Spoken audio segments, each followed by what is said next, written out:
미국에 와서 참 많은 느끼는 것 중에 하나가 그것입니다. 참 이렇게 기술이 발달해서 너무 감사하다.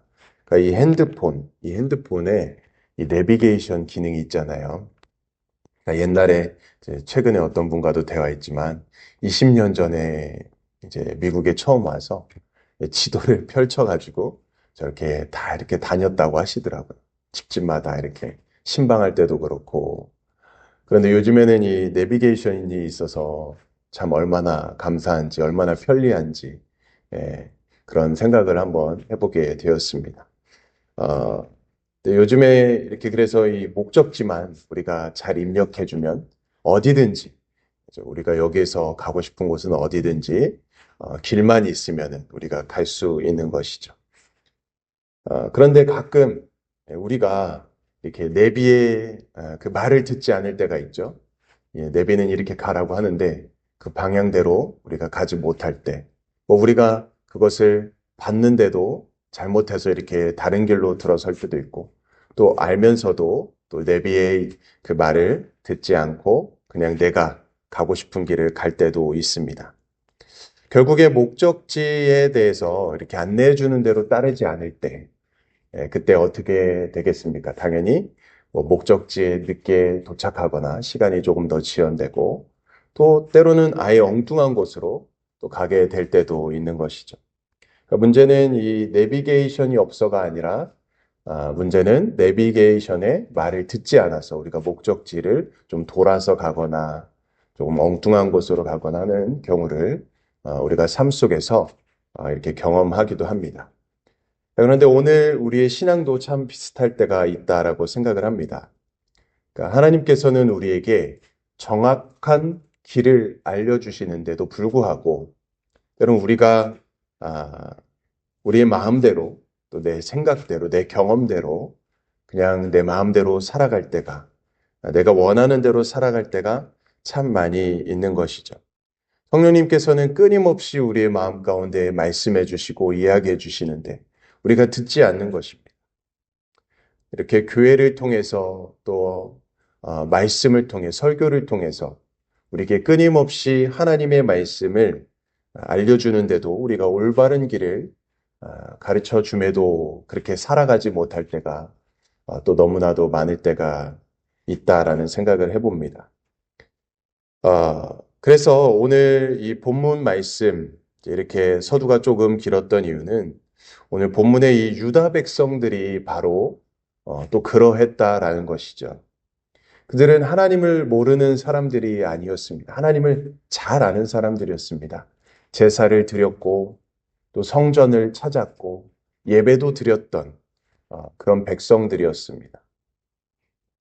자, 그런데 그들의 문제는 무엇이었냐면 하나님의 그 기준이 되는 그 말씀, 하나님의 그 말씀을 듣지 않았다라는 것이 바로 문제였던 것이죠. 하나님의 말씀에 순종하지 않았던 것입니다.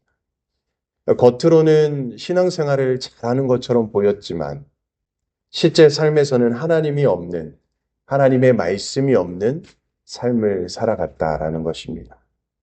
오늘 하나님께서는 그런 백성들에게 한 가지 음성을 들려주시는데요. 그게 바로 오늘 16절 말씀입니다. 우리가 읽었지만 다시 한번 16절 말씀을 읽어보면 좋을 것 같은데요. 16절 말씀 다시 한번 읽어보겠습니다. 시작. 너희는 길에 서서 보며 옛적 길, 곧 선한 길이 어디인지 알아보고 그리로 가라. 그리하면 너희 심령이 평강을 얻으리라. 아멘. 여기서 하나님께서는 먼저 무엇을 말씀하십니까? 길에 서서, 길에 서라. 일단 멈추어 서라라는 것을 말씀해 주고 있습니다.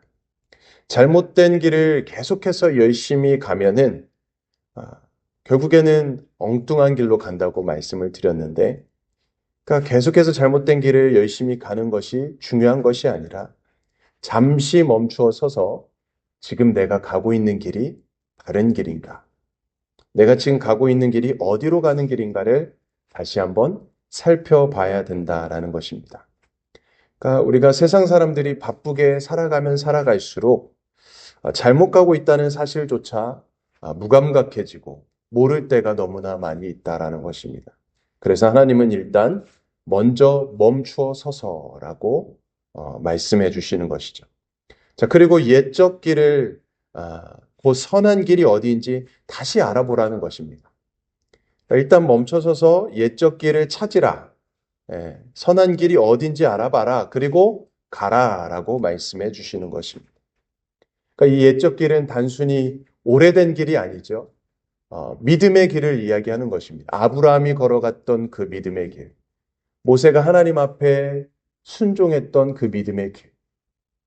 또한 여호수아가 두렵고 떨리는 마음으로 하나님의 말씀에 순종하며 나아갔던 그 길.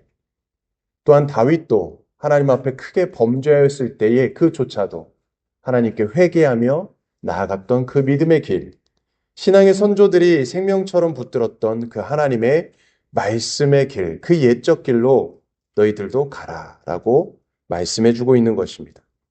세상은 늘 새로운 길을 찾으라고 말씀합니다. 요즘 포스트 모더니즘, 새로운 것을 찾아라. 새로운 가치를 발견해라. 새로운 문화를 만들어라. 새로운 기준을 삼아라. 계속해서 우리들에게 여러 가지 문화와 환경을 통해서, 사회를 통해서 막 우리를 부추깁니다. 그러나 하나님께서는 말씀하시는 것입니다. 새로운 길이 아니라 선한 길을 가라. 선한 길. 진리의 길을 가라. 말씀의 길을 가라. 라고 우리에게 말씀해 주시는 것이죠. 왜 그럴까요? 16절 마지막에 보면 그 길에만 평강이 있다라는 것입니다. 그 길에만 평강이 있기 때문에 그런 것입니다. 그러니까 평강은 환경에서 이렇게 좋아져서 오는 것이 아닙니다. 환경이 좋아져서 오는 것이 아니라 하나님의 말씀 안에 거할 때 오직 우리가 평강을 얻을 수 있는 그 선물을 얻게 된다라는 것입니다. 말씀 안에 있을 때. 자, 그런데 유다 백성은 그렇게 하지 못했다는 것입니다. 그들은 뭐라고 대답했을까요? 우리는 그리로 가지 않겠노라 라고 아주 교만한 모습을 보인 것입니다. 얼마나 안타까운 고백입니까? 길을 몰라서가 아니었습니다. 그들이 가기 싫었던 것입니다. 그러니까 오늘날에도 말씀을 몰라서 우리가 순종하지 않는 것이 아닙니다. 알면서도, 우리가 말씀을 들었음에도 알면서도 순종하지 않는 경우가 더 많다라는 것입니다. 그래서 요한계시록 2장 4절 말씀에서도 보면 주님은 에베소 교회를 향해서 이렇게 말씀하십니다. 처음 사랑을 버렸느니라. 처음 사랑을 버렸다는 것입니다. 어디서 떨어졌는지를 생각하고 회개하여 처음 행위를 가져라. 처음으로 돌아가라. 오늘 예레미야의 외침도 동일한 것이죠. 가던 길을 일단 멈춰라. 그리고 조상들이 갔었던 그 처음 믿음의 길로 돌아가라. 라고 말씀해 주는 것입니다. 그것만이 오직 하나님의 말씀을 기쁘게 듣고 순종하는 길이다라는 것을 우리에게 이야기해 주십니다. 그러니까 신앙은 앞으로만 가는 것이 아니라 때로는 처음 자리로 돌아가는 것이 어떻게 보면 가장 큰 전진해 나가는 길이라는 것이죠. 그런데 유다 백성은 하나님의 말씀을 듣지 않습니다. 그런데 그들은 제사만 열심히 드렸습니다. 20절에 보니까요. 시바에서 유향과 먼 곳에서 향품을 내게로 가져오면 어찌함이냐. 나는 그들의 번제를 받지 아니하며 그들의 희생 제물을 달게 여기지 않노라라고 말씀하십니다. 여기에 유향과 향품은 성전에서 분향하고 이 제사장 기부에 바르기 위한 것이었습니다. 그것을 위해서 저 먼 나라 시바라는 곳은 아라비아 남쪽 또 혹은 아프리카의 에티오피아를 말하는 것입니다. 그렇게 제사를 위해서 멀리서 좋은 유향과 향품들을 최고의 나라에 가서 향품들을 준비했습니다. 그리고 그것으로 정성껏 제사했습니다. 사람들이 보기에는 참 신앙인처럼 보였을 것입니다. 야, 예배를 잘 드린다. 어떻게 저렇게 먼 나라에서 그 귀한 것을 가져와서 예배를 잘 드릴까? 자, 그런데 오늘 말씀을 보니까 하나님은 그것을 달게 여기지 않으셨다라는 것입니다. 제사를 받지 않으셨다. 왜입니까? 하나님께서 진정으로 원하시는 것은 제사가 아니라 하나님의 말씀을 정말 철저하게 순종하면서 청종하면서 살아가는 것이기 때문에 그렇습니다. 예배라는 의식과 형식이 그들에게 있었지만 진정으로 드려야 할 마음의 순종이 없었던 것입니다. 우리가 잘 아는 것처럼 사실 형식도 참 중요합니다. 예배도 너무나도 중요하고 새벽 기도도 중요하고 또 우리가 하나님을 위해서 드리는 우리 헌금도 또 봉사도 너무나도 중요한 것입니다. 자, 그런데 그보다도 더 중요한 것이 무엇입니까? 바로 말씀을 따라가는 삶이어야 된다는 것입니다. 사랑 없는 형식은 하나님을 절대로 기쁘시게 하지 못한다는 것을 말씀해 줍니다. 사무엘도 사울에게 말했죠. 순종이 제사보다 낫다. 우리가 잘 아는 말씀입니다. 또 호세아도 외쳤습니다. 나는 인애를 원한다. 제사를 원하지 아니한다. 여기서 인애는 무엇입니까? 히브리어 헤세드입니다. 변하지 않는 약속의 사랑을 이야기하는 것입니다. 그 변치 않는 언약의 사랑. 그러니까 하나님은 의무적으로 드리는 예배보다 사랑으로 드리는 예배, 마음을 다하여 드리는 그 예배를 받으시기 원한다라는 것입니다. 우리가 창세기 강해를 듣고 있지 않습니까?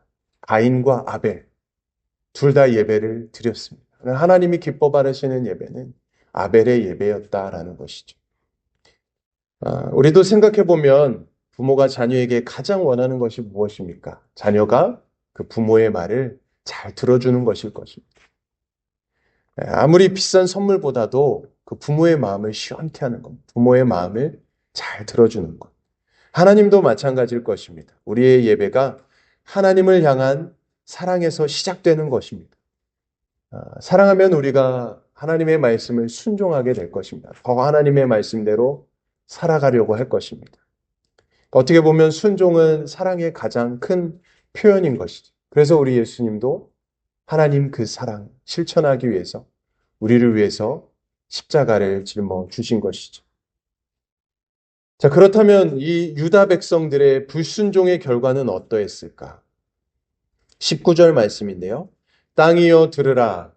내가 이 백성에게 재앙을 내리니 이것이 그들의 생각의 결과라. 그들이 내 말을 듣지 아니하며 내 율법을 거절하였음이니라. 참 어떻게 보면 무서운 말씀, 하나님의 심판을 그들의 생각의 결과라고 말씀해주고 있습니다. 그들의 생각의 결과다. 사람은 자신의 생각을 따라 살아가게 되어 있죠. 생각이 행동이 되고 행동이 또 습관이 되고 습관이 그 사람의 인생을 만들게 되는데 말씀을 거절한 그들의 생각은 결국 멸망이라는 그런 열매를 맺게 된 것입니다. 또 이 심판을 행하시는 일에 땅이여 들으라 라고 말씀하십니다. 땅이여 들으라. 이 말씀은 하나님께서 언약을 맺으실 때 하늘과 땅을 증인으로 세웠다라는 말씀입니다. 신명기 4장 26절 말씀에 보면 내가 오늘 천지를 불러 증거를 삼노니 라고 말씀합니다. 그러니까 하나님께서 언약을 맺으실 때 하늘과 땅을 증인으로 세우셨다라는 것입니다.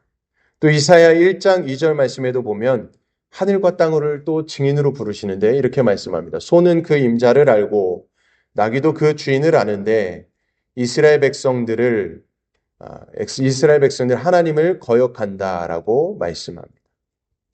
그러니까 이와 같이 하늘과 땅을 증인으로 세웠음에도 그들은 하나님을 거역하였다라고 말씀하는 것입니다. 하나님은 언약을 깨트리신 적이 없으십니다. 말씀을 깨트리신 적이 없죠. 그러나 백성이 언약을 버렸다라는 것입니다. 말씀을 떠난 삶은 결국 스스로 무너지는 삶이 된다. 멸망의 길로 간다라는 것입니다. 자, 그런데 오늘 본문 마지막 말씀에 보면은 참 인상적인 그런 비유가 등장하게 됩니다. 은을 재련하는 이야기죠. 은을 정련할 때 불을 지피고 납을 함께 넣는다고 합니다. 납을. 자, 그러면 납이 불순물을 끌어안고 밑으로 가라앉게 된다는 것입니다. 그리고 순수한 은만 이렇게 위로 떠오른다라는 것이죠. 자, 그런데 그 어떤 은은 아무리 불을 가해도 불순물이 분리되지 않는다는 것입니다. 납만 그냥 다 타버리고 그 은은 끝내 정결해지지 않는다라는 것입니다. 그러니까 하나님은 지금 유다 백성의 믿음의 상태가 바로 그러한 상태다라는 것을 말씀해 줍니다. 겉으로는 은과 같이 보이지만 안에는 불순물이 너무나도 가득해 버렸다라는 것입니다. 결국 그런 은은 어떻게 되겠습니까? 버려질 수밖에 없겠지요. 자, 그러나 이것이 하나님의 마지막 목적이 아니라는 것입니다. 이사야는 이렇게 말씀합니다. 이사야 48장 10절과 11절에서 이렇게 말씀합니다. 보라, 내가 너를 연단하였으나 은처럼 하지 아니하고 너를 고난의 풀무불에서 택하였노라. 나는 나를 위하며 이를 이룰 것이라. 어찌 내 이름을 욕되게 하리요. 내 영광을 다른 자에게 주지 아니하리라 라고 말씀합니다. 그러니까 하나님의 목적은 하나님의 심판은 단순한 파괴가 아니라는 것입니다. 회복을 위한 연단이다라는 것입니다. 회복을 위해서. 하나님은 사랑하는 자를 포기하지 않는다라는 것이죠. 고난이라는 풀물을 통해서 우리 안에 교만을 태우시고 욕심을 태우시고 불순종을 태우시면서 예수님을 닮은 사람으로 만들어 가시는 것입니다. 그래서 성도의 고난은 절망이 아니라 소망인 것입니다. 하나님의 손길이 여전히 우리를 붙들고 계시기 때문입니다. 사랑하는 성도 여러분, 오늘 말씀은 단순히 유다 백성의 실패를 기록한 역사가 아닙니다. 오늘 우리의 모습은 아닌지 우리가 하나님께 묻고 계시는 그런 말씀으로도 우리가 바라보아야 할 것입니다. 혹시 우리가 예배는 드리지만 말씀에는 순종하지 않는 신앙인이 되어 있지는 않은지, 교회는 열심히 우리가 다니고 있지만 우리가 삶 속에서는 말씀대로 살지 못하고, 또 기도는 하지만 우리가 용서하지 못하고, 헌금은 드리지만 우리가 사랑하지 못하고, 봉사는 하고 있지만 우리가 순종을 미루고 있지는 않은지, 하나님은 오늘도 우리에게 말씀하십니다. 길에 서서 잠시 멈추어서 자신을 돌아보아라. 그리고 말씀하십니다. 옛적 길을 찾아라. 믿음의 길을 다시 찾아라. 다시 말씀으로 돌아오라는 것입니다. 다시 처음 사랑으로 돌아오라. 다시 순종의 자리로 돌아오라. 그 길 끝에서는 하나님께서 약속하신 평강을 누릴 수 있다라는 것이죠. 그리고 혹시 지금 우리가 고난의 풀물을 지나고 있다면 낙심하지 마시기 바랍니다. 하나님은 우리를 버리시는 것이 아니라 더 깨끗한 믿음으로, 더 순결한 예배자로, 더 성숙한 하나님의 사람으로 빚어가고 계시다라는 것이죠. 그러므로 사랑하는 성도 여러분, 형식만 남은 신앙이 아니라 순종이 살아있는 신앙으로, 또 입술만의 예배가 아니라 삶으로 드려지는 예배로, 또 처음 사랑을 회복해서 말씀을 따라 걷는 참된 예배자, 그 사람 되시기를 주님의 이름으로 간절히 축원드립니다. 아멘. 우리 함께 기도하겠습니다. 사랑과 은혜가 풍성하신 하나님 아버지, 오늘도 하나님의 말씀을 통해서 우리 자신을 다시 한번 돌아보고 말씀으로 우리를 비춰볼 수 있도록 인도하여 주시니 감사합니다. 혹시 우리도 유다 백성들처럼 예배의 형식을 지키면서도 말씀에 순종하지 못했던 모습이 있었다면 용서하여 주시옵소서. 지금 우리의 발걸음을 멈추게 하시고 옛적 길, 곧 주님의 말씀의 길을 다시 찾게 하여 주시고 우리의 생각과 경험보다 하나님의 말씀을 삶의 기준으로 삼게 하시고 듣기만 하는 자가 아니라 기쁨으로 순종하는 자가 되게 하여 주시옵소서. 지금 우리에게 허락하신 고난과 연단의 시간도 원망하지 않게 하시고 그 모든 과정을 통하여 우리의 믿음을 더욱 정결하게 하시며 순금과 같은 믿음으로 빚어 주시옵소서. 우리의 예배가 형식에 머무르지 않게 하시고 하나님을 사랑하는 마음으로 드리는 참된 예배자가 되게 하시며 삶으로 하나님께 영광 돌리는 참된 예배자의 삶을 살아가게 하여 주시옵소서. 이번 한 주도 어디를 가든지 말씀을 따라 행하게 하시고 우리의 삶을 통해 하나님의 이름이 높임을 받게 하여 주시옵소서. 모든 말씀 우리를 말씀으로 인도하시고 끝까지 붙들어 주시는 예수 그리스도의 이름으로 간절히 기도드리옵나이다. 아멘. 오늘은 우리 멕시코 라준영 이사오로 아마존 조반석 아르헨티나 강기한 이육 김은희 박경희 선교사님을 위해서 기도해 주시고 서머스쿨 기빙슈리 3주차가 시작됩니다. 하나님의 은혜로 함께 해주시도록 또 기도해 주시기 바랍니다. 우리 연약함 중에 아픔 중에 계신 분들 계십니다. 속히 회복하고 치유되는 은혜를 경험케 하여 주시고 또 우리 삶의 모든 문제들 해결되고 풀어지는 은혜가 임하도록 또 오늘 우리에게 주신 하나님의 말씀을 기억하며 또 우리 개인의 기도 제목을 가지고 주님의 이름 한 몸에 치며 합심으로 기도하겠습니다.